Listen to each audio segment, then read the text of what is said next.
నమస్తే శ్రీ మాత్రే నమః శ్రీ కృష్ణాయ నమః. మనకి ఎప్పటికప్పుడు యోగాల గురించే కదా మనం చెప్పుకుంటాము.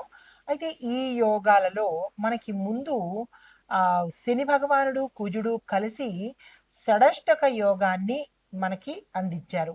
అయితే ఇది మనకి సెప్టెంబర్ నెల నుంచి అక్టోబరు చివరి వరకు నవంబరు మొదటి వారం వరకు మనకి ఈ సమయంలో అంటే ఒక 45 రోజుల పాటు రమారమి సుమారుగా జరిగే అవకాశాలు కనబడుతోంది. అయితే తర్వాత ఈ అక్టోబర్ చివరి వారం నుంచి ఆహ్, మళ్ళా మనకి యోగాలు రాబోతున్నాయి. అందులో ప్రథమంగా నవంబర్ 11న గురువు కర్కాటక రాశిలో తిరోగమన దిశలో సంచారం చేస్తున్నాడు. ఈ సంచారం యొక్క ఫలితాలు మనకి విశేషమైన యోగాన్ని కూడా కలుగజేస్తున్నాయి. అయితే ఈ యోగాలు ఎలా ఉండబోతోందంటే, అంటే జూపిటరు రిట్రోగ్రేట్ అయితూ క్యాన్సర్‌లో అతను స్థిరంగా ఉండే అవకాశము. అనగా తెలుగులో చెప్పాలంటే కర్కాటక రాశిలో తిరోగమనం చెందుతున్నాడు. అక్కడ స్థిరంగా ఉండబోతున్నాడు. అయితే దీనివల్ల మనకి ఎటువంటి దేశ కాలమాన పరిస్థితుల్లో సామాజిక వ్యవస్థ, నా న్యాయ వ్యవస్థ, ఆర్థిక వ్యవస్థ ఇలాగా దేశానికి సంబంధించి ఎలా ఉండబోతోంది. దాంతో పాటుగా మేషాది ద్వాదశ రాశుల వారికి ఈ యొక్క ఫలితాలు ఎలా ఉండబోతున్నాయి అనే అంశంలో ముందుగా మనము దేశ కాలమాన పరిస్థితులను బట్టి ఎలా ఉండబోతోంది అనే అంశం చూద్దాము.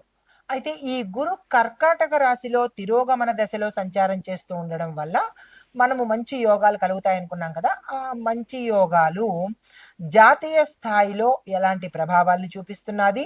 అనగా విద్య, జ్ఞానము, ఆధ్యాత్మికము, దేశ కాలమాన పరిస్థితుల్లో న్యాయ వ్యవస్థ, ఆర్థిక వ్యవస్థ, సామాజికంగాను ఎలా ఉండబోతోంది అనే అంశాల్లో ఒక్కొక్క అంశాన్ని మనం పరిశీలన చేద్దాము. ముందుగా విద్య, జ్ఞానము, ఆధ్యాత్మిక ఈ అంశాలలో గురువు జ్ఞానానికి ప్రతీక కాబట్టి తిరోగమనం వల్ల అంటే మంచిగా వెళ్తుంటే జ్ఞానానికి ప్రతీక. మరి తిరోగమనంలో వెనక్కి వెడుతున్నాడు గదా! వెనక్కి వెళ్తున్నప్పుడు పాఠశాలలు, విశ్వవిద్యాలయాలు అంటే స్కూల్సు, కాలేజెసు, యూనివర్సిటీస్‌లో పాలిసీల్లో మార్పులు జరిగే అవకాశం కనబడుతోంది. కొత్తగా చేరడం కానీ, ఏదైనా పాలిసీ కొత్తగా ఏర్పడడం కానీ, అంటే తయారు చేయడం కానీ, లేదా ఉన్న పాలిసీలని అటు ఇటు అమెండ్మెంట్ చేసి కొత్తగా తయారు చేయడం కానీ, ఇలా ఏదో ఒక అంశంలో మనకి మార్పులు, చేర్పులు జరిగే అవకాశం కనబడుతోంది. విద్యార్థులకు కూడా అవకాశాలు ఆలస్యం అయ్యేటట్టుగా గోచరిస్తోంది. అయితే న్యాయ వ్యవస్థ ఎలా ఉంటుందంటే కనుక కోర్టు తీర్పులు ఏవైనా ఉంటే అవి వాయిదా పడ్డం కానీ, లేదా పెద్ద పెద్ద కేసులు, తీర్పులు కొంత లేట్ అవ్వడం కానీ, ఇలాంటివేవో న్యాయపరంగా జరిగే అవకాశాలు ఎక్కువ కనబడుతున్నాయి. అయితే మరి సామాజిక వాతావరణం ఎలా ఉండబోతోంది అంటే కనుక, ప్రజలు ధార్మికత, ఆధ్యాత్మికము, దైవము, పూజలు, దానాలు, ధర్మాలు ఇటువైపు అంటే యాత్రలు చేయడము, ఇలాంటి వైపు హోమాలు, పూజలు, యాగాలు, యజ్ఞాలు ఇటువైపు ప్రజలు ఆకర్షితులవుతారనమాట. ఇది మంచి ఫలితమే కదా! అయితే ఇలాగా ఒక రకంగా ఉంటే, మరి ఆర్థికంగా ఎలా ఉండబోతోంది అంటే కనుక, బ్యాంకింగు, ఫైనాన్స్ రంగము ఈ రెండే కదా మరి ప్రాణాలు దేశానికి.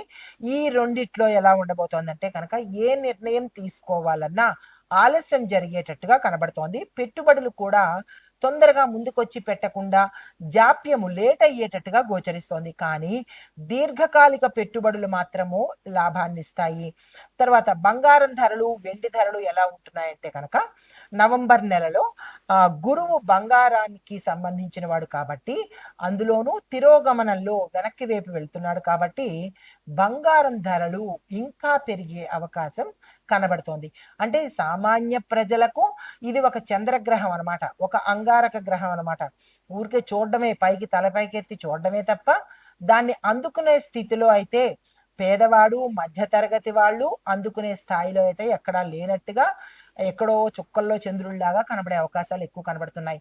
అది ఉన్నతమైన హై ప్రొఫైల్ ఉన్నవాళ్ళు, కుబేరుల్లాంటి వాళ్ళు మాత్రమే బంగారాలతో విగ్రహాలు చేయించుకోవడం, బంగారాలు అటు ఇటు మార్చుకోవడం, బంగారాన్ని ఒక రకమైన కీ చైన్ లాగా వాడుకునే స్థాయి వాళ్ళకు మాత్రమే ఉంటుంది కాబట్టి, వాళ్ళకి మాత్రమే ఇవి లాభాలనమాట. మిగతా వాళ్ళందరికీ ఆకాశంలో చుక్క దర్శనమే.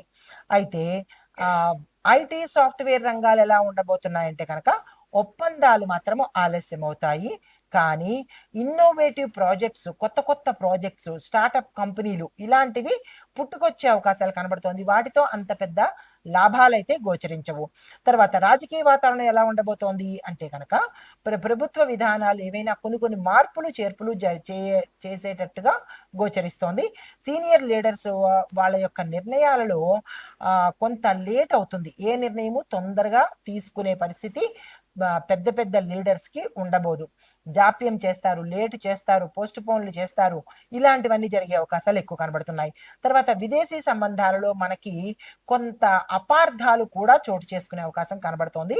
ప్రతిపక్షము ధార్మిక విషయాల మీద ప్రచారాలు పెంచుతాయన్నమాట. అంటే తెలిసినవే కదా మనకి, వాళ్ళ మీద వీళ్ళు, వీళ్ళ మీద వాళ్ళు ఈ ఇబ్బందికరమైన వ్యాఖ్యలు, ఇబ్బందికరమైన ప్రచారాలు చేసుకోవడానికి దోహదమవుతుంది. అయితే ఇంకా వ్యవసాయ పరంగా చూసుకున్నట్టయితే కనుక వర్షపాతం ఊహించిన దానికన్నా తక్కువ వస్తుందన్నమాట. అంటే వ్యవసాయము కొంత డల్ అయ్యే అవకాశం కనబడుతోంది. బియ్యము, పసుపు, గోధుమ ఈ మూడింటి మీద ఎక్కువ ప్రభావం పడే అవకాశం కనబడుతోంది. రైతులకు ప్రభుత్వ సహాయాలు ఆలస్యంగా అందుతాయి. అనౌన్స్ చేసింది ఒక రోజు అయితే కొన్ని పుష్కరాల తర్వాత అందుబాటులోకి వచ్చేటట్టు కనబడుతోంది. అంటే ప్రతి ఒక్క రైతు అల్లల్లాడే పరిస్థితి, గిలగిలలాడే పరిస్థితి, కష్టాల పాలయ్యే పరిస్థితి ఎక్కువగా గోచరిస్తోంది. ఇటు వాతావరణ పరంగాను, ఇటు పథకాల ప్రకారంగాను. అయితే మరి రాబోయే పంటలకి ఎలా ఉంటుందయ్యా పరిస్థితి అంటే కనుక సానుకూలమైన నిర్ణయాలు వస్తాయి, కానీ లేట్ అయ్యే అవకాశం కనబడుతోంది. ప్రతి ఒక్క రైతు, ప్రతి ఒక్క వ్యవసాయదారుడు కొంత నిగ్రహాన్ని, ఓర్పుని పాటించే ప్రయత్నం చేసుకోండి. అయితే సామాజిక వాతావరణం ఎలా ఉండబోతోంది అంటే కనుక ప్రజలు ఆధ్యాత్మిక భక్తి మార్గాలలో అలాంటి కార్యక్రమాలలో నిమగ్నమై ఉంటారు. గృహాలలో శాంతి కోసం పూజలు చేసుకోవడానికి ఆ పూజలు కార్యక్రమాలు పెరుగుతాయన్నమాట. దీంతో పాటు జ్యోతిషము, వాస్తు, ధ్యానము, యోగా వీటి మీద ప్రజలకు నమ్మకము, ఇంట్రెస్టు, దీంతో పాటు వాటి మీద ఎక్కువగా కాన్సన్ట్రేట్ చేసే అవకాశాలు ఎక్కువ కనబడుతున్నాయి. అయితే మరి సామూహికంగా తదుపరి రాశి సింహరాశి. ఈ రాశి వారికి గ్రహస్థితులు గురువు 12వ స్థానంలో తిరోగమన దశలో సంచారం చేస్తున్నాడు. అయితే ఇంపాక్ట్ ఎక్కడ పడుతోంది? వ్యయము, విదేశీ సంబంధాలు, అంటే ఫారెన్ కి సంబంధించి ఏవైనా వ్యాపారస్తులు కానీ, ఉద్యోగస్తులకు కానీ, లేదా చదువుకునే వాళ్ళకి కానీ ఆ అంశంలో ఎక్కువగా ఇంపాక్ట్ పడుతోంది. అది ఎలాగా ఏమిటనేది చూద్దాము. ఖర్చులు ఎక్కువగా అవుతాయి. దీంతో పాటు విదేశీ ప్రయాణాలకు అడ్డంకులు వస్తాయి. మీరు ఏదైనా వెళ్ళాలి అనుకున్నా, వీసా అయిపోయినా, లేదంటే టికెట్స్ తీసేసుకున్నా ఏదో ఒక ఆటంకంతో ప్రయాణాలు క్యాన్సిల్ అవ్వడము, తీరా అక్కడికి వెళ్ళిన తర్వాత ఇంకా మొండిగా అక్కడికి వెళ్ళారనుకోండి, అక్కడికి వెళ్ళిన తర్వాత అడ్డం పడ్డం కానీ, అనారోగ్యం కానీ, లేదా వెనక్కి వచ్చే పరిస్థితులు లేకపోవడం కానీ, అక్కడ చిక్కుకుపోవడం కానీ, ఇలాంటివేవో సమస్యలు వచ్చే అవకాశాలు ఎక్కువ కనబడుతున్నాయి. అయితే దాచుకున్న శత్రువులు బయటపడే అవకాశం ఉన్నారు. అంటే ఇన్నాళ్ళు మీకు తెలియకుండా శత్రువులు వెనకాల ఉండి ఉంటే వాళ్ళు ఉండలేక బయటకు వచ్చి మీ ఎదుట పడే అవకాశాలు కూడా కనబడుతున్నాయి. ఆధ్యాత్మిక సాధనలో పురోగతి చెందడము, అంటే కొంచెం ఇంటలెక్చువల్ గా, అంటే దైవపరంగా మీరు ఒక మెట్టు ఎక్కేటట్టుగా కనబడుతోంది. పరిహారాలు ఆది శంకరాచార్యుల వారి స్తోత్రాలు సాధ్యమైనన్ని సార్లు చదువుకోవాలి. మంత్రము ఓం బృం బృహస్పతయే నమః అనే మంత్రాన్ని సాధ్యమైనన్ని సార్లు 108కి తక్కువ కాకుండా చదువుకోవడంతో పాటు గురువారం నియమాలు తప్పనిసరిగా పాటించాలి. ప్రతి గురువారము పసుపు రంగు వస్త్రధారణ చేసుకోవాలి. ఉపవాసం అనేది తప్పనిసరిగా ఉండే ప్రయత్నం చేసుకోండి. అయితే మీకు దానంగా ఏమి ఇవ్వాలి అంటే కనుక జీడిపప్పును, గోధుమలను దానంగా ఇచ్చుకోండి. తర్వాత దర్శించవలసిన దేవాలయాలు తిరుమల వెంకటేశ్వర స్వామి వారి ఆలయం కానీ, అది కుదరదు, మాకు అవకాశం లేదు అని అనుకున్నప్పుడు ఏదైనా వెంకటేశ్వర స్వామి వారి ఆలయ దర్శనం చేసుకున్న తత్సమానమైన ఫలితమే వస్తుంది. అయితే మీకు సానుకూలత, వ్యతిరేకత ఎలా ఉందంటే 55% సానుకూలత, 45% వ్యతిరేకత ఫలితాలు కనబడుతున్నాయి. అంటే ఈ రాశి వాళ్ళకి కూడా అంత బాగా లేదు అని చెప్పడం జరిగింది. దానికి సంబంధించిన ప్రయత్నాలు చేసుకోండి. నమస్తే. ఇప్పుడు మనము సామూహికంగా పరిహారాలు ఏమిటి, ఏం చేసుకోవాలి, మరి దేశకాలమాన పరిస్థితులు ఇలాగే మనకి రాసులకు కూడా వర్తిస్తుంది కాబట్టి ప్రతి ఒక్కళ్ళు ఏం చెయ్యాలి అనే అంశంలో ముందుగా మొట్టమొదటి పాయింట్, గురువారం రోజు ఉపవాసం ఉండవలసిందే. ప్రతి ఒక్కళ్ళు ఇది నియమంగా పెట్టుకోండి, ఎందుకంటే అంత మంచి ఫలితాలు కనిపించట్లేదు కాబట్టి. రెండోది, పసుపు రంగు వస్త్రాలు సాధ్యమైనంత వరకు మీ దినచర్యలో భాగంగా పెట్టుకోండి. మూడో పాయింట్, శివుడిది విష్ణువుది ఆలయాలు సాధ్యమైనన్ని సార్లు దర్శించే ప్రయత్నం చేసుకోండి. తర్వాత నాలుగవది, బ్రాహ్మణులకు విద్యార్థులకు దానంగా వదిలే ప్రయత్నం చేయండి. పీనాస్తనము పింగించడాలు ఇక పెట్టుకోకండి, ఎందుకంటే దేశానికి ఎఫెక్ట్ ఉంటుంది, మనుషులకు కూడా ఎఫెక్ట్ ఉండబోతోంది కాబట్టి కాస్త సంపాదించిన దాంట్లో కొంత బయటకి ఇచ్చే ప్రయత్నం తప్పనిసరిగా చేసుకోండి.